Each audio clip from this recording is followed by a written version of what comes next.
तो पाकिस्तान उसका जवाब देने के लिए तैयार है। इसीलिए पाकिस्तान ने अपने बॉर्डर को बंद किया है और वहाँ पे फौज लगाई है। एयरफोर्स तैयारी में क्या हालत में है, नेवी रेड अलर्ट पे है, फौज आर्मी रेड अलर्ट पे है।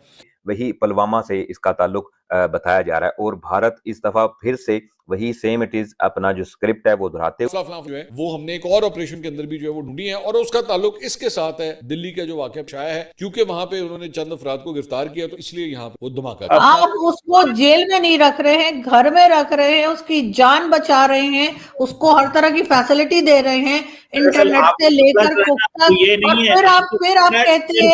फिर आप कहते हैं कि नहीं जी हम तो टेरर फंडिंग नहीं। टेंस रात ये गुजरी है और इसकी वजह यह है कि दिल्ली में जो कार बम धमाका हुआ है उसके बाद दिल्ली में जो कुछ हो रहा है उस पर पाकिस्तान की पूरी नज़र है और पाकिस्तान ने इसी दौरान लाहौर, सियालकोट और कसूर बॉर्डर के लिए एक नोटैम जारी किया है, फ़ज़ाई हदूद बंद की है, कुछ एक्सरसाइजेज पाकिस्तान की एयरफोर्स कर रही है।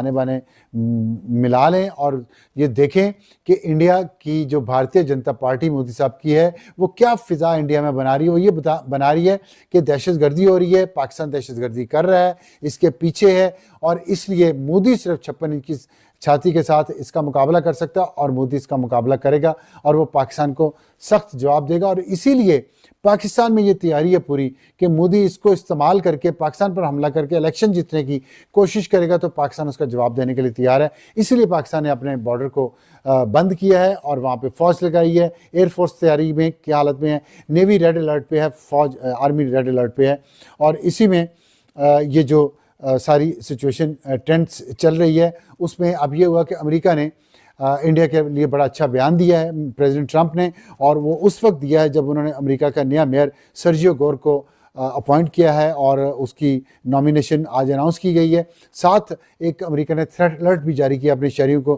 कि दिल्ली में उनकी जान को ख़तरा हो सकता है, वो वहाँ से अवॉइड करें।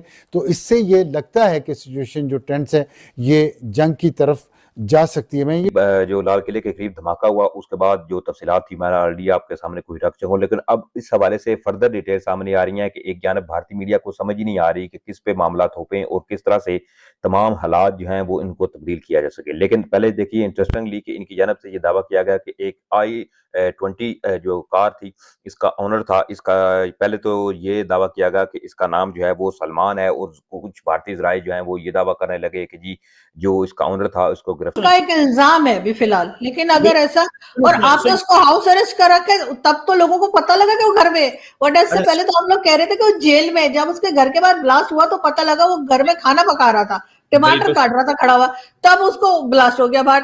तो लोगों को पता लगा। मुझे खुद को ही उस वक्त तक यही समझ में आया था कि जेल में है।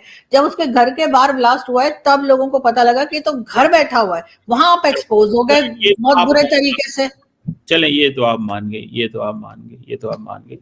चलो at the end of the day the point is कि भारत को कोई हक नहीं है। पाकिस्तान ने उसको सजा दी, कोर्ट्स ने उसको हाउस अरेस्ट किया है because is a high profile case. उसकी जो भी मसले और इमरान खान किया है, Imran Khan high profile case नहीं है। इमरान खान को जेल में क्यों रखा है, हाउस अरेस्ट क्यों नहीं किया है? आपको पता है इमरान खान के लिए स्पेसिफिकली जो कोर्ट है वो जेल के अंदर लगाई जाती है क्योंकि उसको बाहर नहीं भेजा जा सकता। क्यों? सुने तो सही ना। The problem with Hafiz Saeed is कि हाफिज सईद के ऊपर कंसेक्टिव केस नहीं है कि उसको जेल में रख के तो वहीं पे किया जाए। सो गवर्नमेंट के पास जो लॉजिक है वो ये है कि क्योंकि इमरान खान को हर रोज डिफरेंट अदालतों में केसेस में पेश होना पड़ता है, उसकी मूवमेंट बड़ी महंगी पड़ेगी और वो सिक्योरिटी रिस्क होता है, सो उसे keep him in the jail and जजेस वहां जाते हैं और वहीं पे अदालत लग जाती है। So that is the point. So ये चीज जो है ना, हाफिज सईद घर पे क्यों है, जेल के अंदर क्यों नहीं है? हाफिज सईद जेल से उसको कोर्ट से सजा हुई एंड उसको हुकूमत ने जो मुझे पता है, हुकूमत से मैंने कोई पॉइंट ऑफ व्यू लिया नहीं है, लेकिन जो पता है जो समझ आती है वो ये है since he is a high profile incident and उसके वो इतना हाई प्रोफाइल इंसिडेंट है कि उसको घर में अगर किसी जगह पे रखा है, इवन देन इंडिया ने उसको ढूंढने की कोशिश की और उसके ऊपर हमला करवाया इवन देन।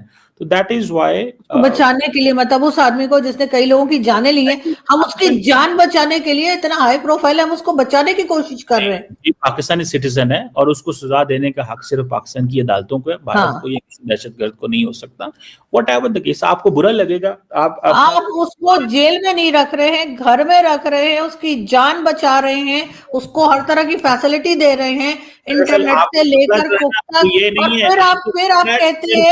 फिर आप कहते हैं कि नहीं जी हम तो टेरर फंडिंग नहीं करते।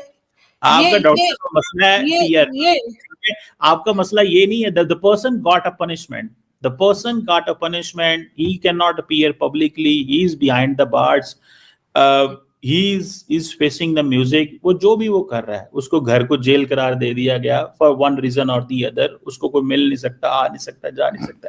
That's not the point। The point ये है कि उसको सजा हो गई। लेकिन क्वेश्चन ये, क्योंकि हमारी टीआरपी आती है, हमारे नेबरिंग कंट्री से लोग खुश होते हैं, हाँ, बिल्कुल, मतलब हम सच बोल रहे हैं सर, झूठ बोले तो बता दीजिए, मैं टीआरपी के लिए ये सब नहीं बोल रही हूँ, लोगों को मालूम है वो घर में है, और सर टीआरपी तो आपकी आएगी सर, शो तो आपका है सर, शो तो आपका है, टीआरपी तो आपका है, वो टीआरपी के लिए करते हैं। लेकिन सर आप कुछ तो ख्याल कीजिए, वो आदमी एक मुजरिम है, उसको आप लोगों ने घर में रखा हुआ है, और इमरान खान को आपने जेल में रखा हुआ है, और फिर आप जो कहानियां यहाँ पे सुना रहे हैं वो सुनकर सर जो नीचे कमेंट्स आएंगे वो कभी पढ़ भी लिया करें, तो शायद आपको समझ आए कि आप पाकिस्तान का नुकसान कर रहे हैं सर। ये आप नमस्ते दोस्तों, जय हिंद। टाइम्स फॉर स्पेशल में आपका स्वागत है दोस्तों। राजधानी दिल्ली में ब्लास्ट होते ही पाकिस्तान में हलचल तेज हो गई है। दरअसल पाकिस्तान को मालूम है आसिर मुनीर ही ऐसे धमाकों को अंजाम सिर्फ आसिर मुनीर ही दिया करता है। शुरुआती जांच से ही पता चल गया था कि ये फिदाइन हमला है, जिसको देखते ही पाकिस्तान पूरी तरह से बौखला गया है और पाकिस्तान की तीनों सेना ही आपातकालीन मीटिंग करने में जुट गई है। और इसके चलते ही राजस्थान बॉर्डर पर पाकिस्तानी वायु सेना ने पेट्रोलिंग बढ़ा दी है। पाकिस्तान को पता है कि वो आतंकी कार्रवाई करता रहता है। जानकारी के मुताबिक पाकिस्तान के प्रधानमंत्री शहबाज शरीफ ने एक आपातकालीन बैठक बुलाई है। दिल्ली में हुए इस हमले को देखकर पूरी दुनिया इस हमले की निंदा कर रही है। जैसे कि आप सभी जानते हैं, दिल्ली के भीड़भाड़ इलाके वाले चांदनी चौक में शाम करीब 7 बजे के आसपास एक गाड़ी में ब्लास्ट हो गया, जिसमें कम से कम 9 लोगों की जान चली गई है। वहाँ के आसपास के लोगों ने बताया कि धमाका इतना तेज था कि ऐसा लग रहा था जैसे मानो भूकंप आ गया हो। तो दोस्तों, आपको ये वीडियो कैसी लगी कमेंट बॉक्स में अपनी कीमती राय जरूर देना, और साथ ही आप चैनल पर नए हैं तो इस वीडियो को लाइक और चैनल को सब्सक्राइब जरूर कर दीजिएगा। मिलते हैं ऐसी किसी और वीडियो में, जब तक के लिए जय हिंद, वंदे मातरम।